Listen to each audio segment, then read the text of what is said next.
प्यारे बच्चों नमस्कार। मैं राकेश विश्वकर्मा उत्कृष्ट विद्यालय भौरीवंश से।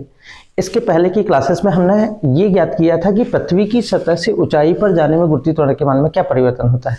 आज हम देखेंगे वास्तव में कि गुरुत्वाकर्षण का एक महत्वपूर्ण प्रश्न है कि पृथ्वी की सतह से गहराई पर जाने में गुरुत्वाकर्षण के मान में क्या परिवर्तन होता है। ये तो हम जानते हैं कि पृथ्वी की सतह से गहराई पर जाते हैं तो गुरुत्वाकर्षण का मान कम होता है, तो कैसे कम होता है ये अपन सिद्ध करेंगे। और दूसरा अपन ये सिद्ध करेंगे कि पृथ्वी के केंद्र पर गुरुत्वाकर्षण का मान कितना होता है, शून्य होता है। तो ये बहुत ही इंपॉर्टेंट क्वेश्चन है, ध्यान से समझिएगा, पेन कापी सामने रखिएगा, नोट करते जाइएगा। तो चलिए अपन स्टार्ट करते हैं कि पृथ्वी के केंद्र पर गुरुत्वाकर्षण का मान कैसे शून्य होता है। तो इसके लिए हम मानते हैं कि माना पृथ्वी गोल है इस प्रकार से, जिसका द्रव्यमान कितना है कैपिटल M और इसका केंद्र जो है वो कितना है O। तो यही अपन लिखते जाते हैं कि माना पृथ्वी गोल है, माना पृथ्वी गोल है जिसका द्रव्यमान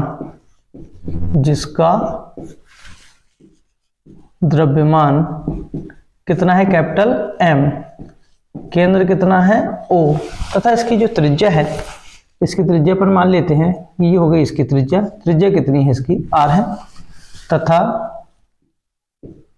इसकी त्रिज्या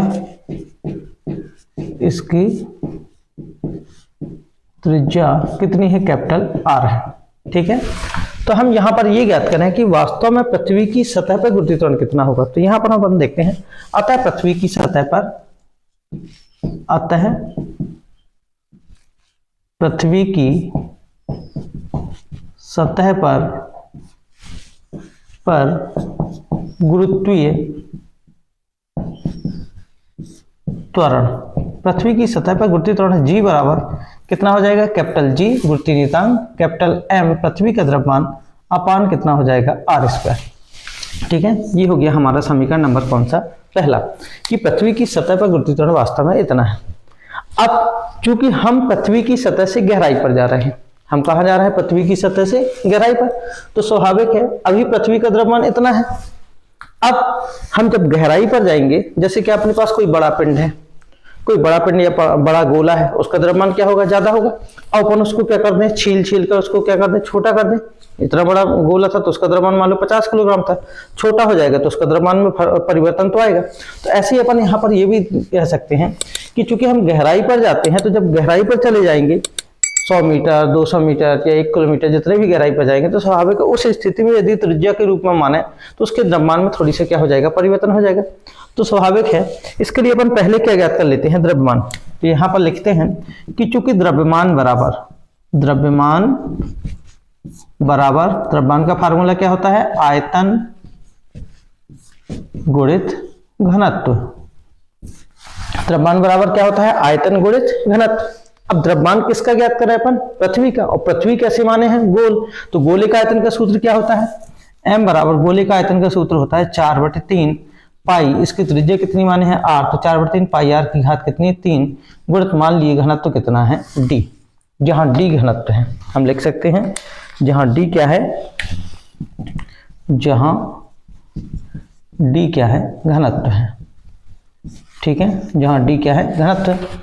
अब ये M का मान अपन कहां रखते हैं, समीकरण 1 में। तो हम लिखते हैं समीकरण 1 में M का मान रखने पर, समीकरण 1 में M का मान रखने पर, चलिए मान रखते हैं, कितना आ जाएगा, G बराबर कैपिटल G कैपिटल M का मान ये वाला है 4/3 पाई R की घात 3 इंटू कितना है D अपान यहाँ कितना है R², तो यहाँ कितना आ गया R² से इसके R की 2 घात क्या हो जाएगी, कट जाएगी। तो G का मान कितना आ जाएगा, G 4/3 पाई R और कितना D। ये हो गया हमारा समीकरण नंबर कौन सा, दूसरा, कि पृथ्वी की सतह पर गुरुत्वीय त्वरण वास्तव में इतना होता होगा। ठीक है, अब हम क्या करते हैं कि पृथ्वी की सतह से, यानी यहां से हम मान लो D गहराई नीचे जाते हैं, स्मॉल d, या H गहराई नीचे चले गए, ऐसा इस तरह से। तो यहां लिखते हैं पृथ्वी की सतह से पृथ्वी की सतह से h गहराई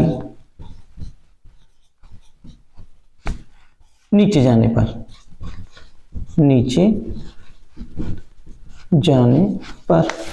जब पृथ्वी की सतह से h गहराई नीचे जाएंगे तो देखिएगा कितना होता है। हम जब पृथ्वी की सतह से h गहराई नीचे चले गए तो अब केंद्र से दूरी कितनी रह जाएगी? केंद्र से दूरी बराबर केंद्र से दूरी, ठीक है। यहां से यहां तक टोटल कितनी थी? r में से हम h गहराई क्या हो गए? नीचे चले गए, तो ये वाली कितनी बचेगी?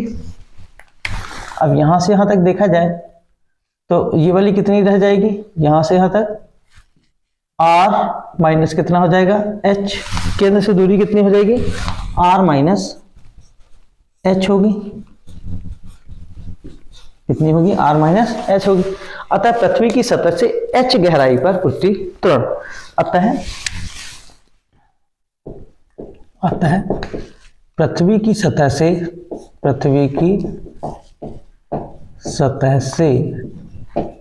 h गहराई पर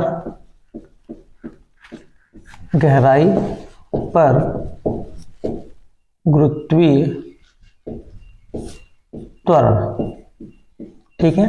पृथ्वी की सतह से h गहराई पर गुरुत्वीय त्वरण, तो गुरुत्वीय त्वरण के माने परिवर्तन तो होगा, क्योंकि अपन ये जानते हैं कि सतह से ऊंचाई पर जाता है तो गुरुत्वीय त्वरण कम होता है, गहराई पर जाते हैं गुरुत्वीय त्वरण कम होता है।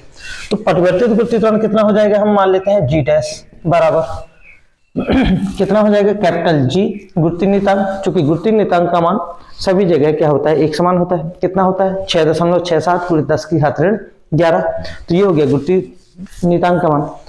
द्रव्यमान चूंकि परिवर्तित हो रहा है तो कितना हो गया? m डैश अपान त्रिज्या भी बदल गई, कितनी हो जाएगी? r माइनस h पूरे का स्क्वायर। ये हो गया हमारा समीकरण नंबर कौन सा? दूसरा, ठीक है। g डैश परिवर्तित गुरुत्वीय त्वरण, क्योंकि g गुरुत्वीय नियतांक है, इसका मान सभी जगह एक समान होता है तो g की जगह g ही रहेगा।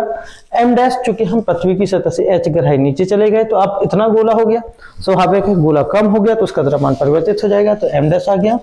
और यहाँ पर कितना है? r माइनस h का स्क्वायर, यानी चूंकि केंद्र से दूरी कितनी हो गई है? r माइनस h, तो ये कितना हो जाएगा? r माइनस h का स्क्वायर हो गया।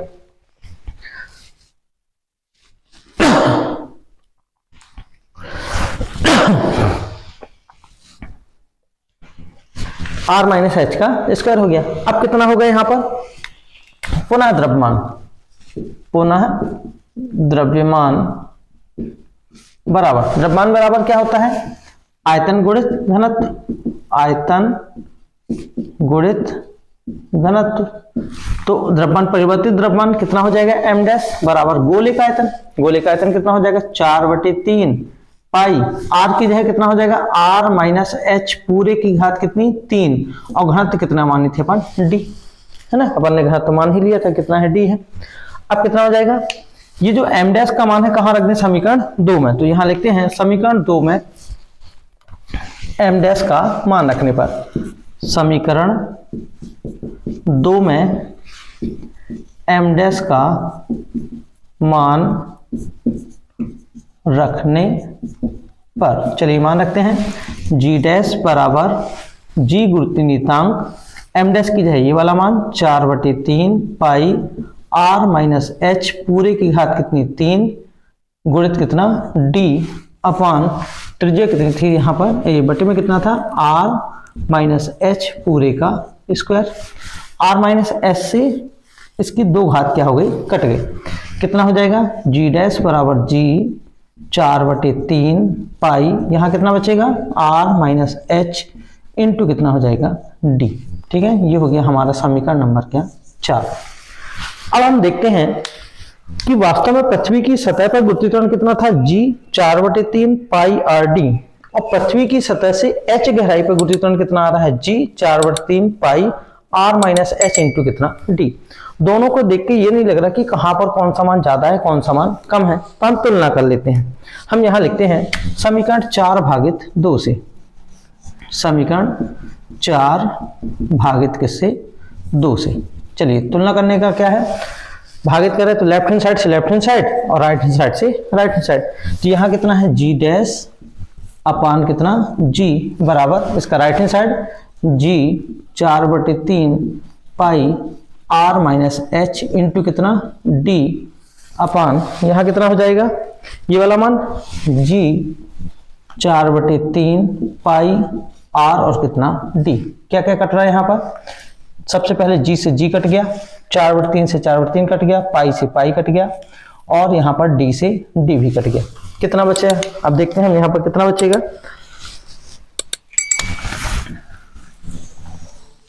तो जी डैश अपॉन जी बराबर यहाँ बचेगा कितना आर माइनस एच अपान कितना हो गया यहाँ पर आर अपान कितना आर। तो जी डैश अपान जी बराबर आर का भाग दे देते हैं R upon R minus H upon कितना आर से आर भी क्या हो गया कट गया। तो जी डैश अपान जी बराबर कितना हो जाएगा 1 माइनस एच अपान कितना आर। यदि हम इस आर का यहाँ गुणा कर दे तो कितना हो जाएगा जी डैश बराबर जी का गुणा इसमें करेंगे तो जी माइनस जी का गुणा इसमें करेंगे तो जी एच अपान कितना आर। तो ये जो जी डैश है ये वास्तव में कौन सा जी डैश है, ये जी डैश पृथ्वी की सतह से एच गहराई पर गुरुत्वीय त्वरण है। इसका जो मान आ रहा है ये जी कौन सा है, पृथ्वी की सतह पर गुरुत्वीय त्वरण है। तो इसका जो मान आ रहा है यहाँ पर जो गुरुत्वीय त्वरण का मान आ रहा है पृथ्वी की सतह पर गुरुत्वीय त्वरण के मान से कुछ घटाने पर प्राप्त हो रहा है, कुछ घटाने पर प्राप्त हो रहा है। स्वाभाविक है घटाएंगे तो उसका मान क्या हो जाएगा कम हो जाएगा। तो यहाँ पर अपन कह सकते हैं कि चूंकि जी डैश छोटा है किससे जी से, जी डैश छोटा है जी से, अतः हम कह सकते हैं कि अतः पृथ्वी की सतह से गहराई पर जाने में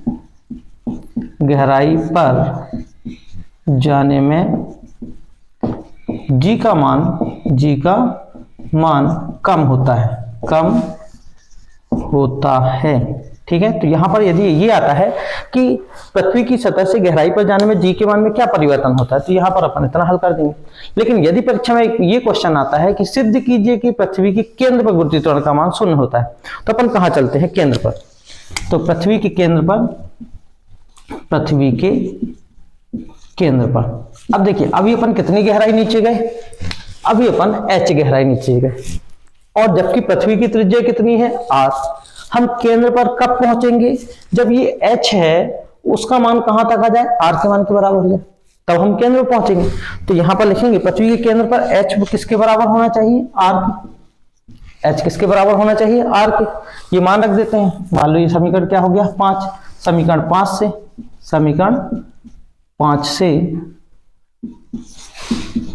कितना हो जाएगा यहाँ पर जी डैश बराबर जी यहाँ पर माइनस जी एच की जगह कितना रखना है आर। तो आर अपान कितना हो जाएगा आर से आर क्या हो गया कैंसिल। तो जी डैश बराबर कितना हो जाएगा जी माइनस कितना जी। तो जी डैश बराबर कितना हो गया 0, जी डैश बराबर कितना हो गया 0। अतः क्या सिद्ध होता है कि पृथ्वी के केंद्र पर गुरुत्वीय त्वरण का मान कितना होता है 0 होता है। अतः सिद्ध होता है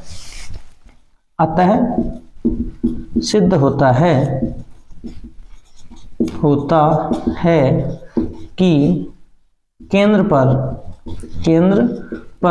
जी का मान कितना होता है 0 होता है।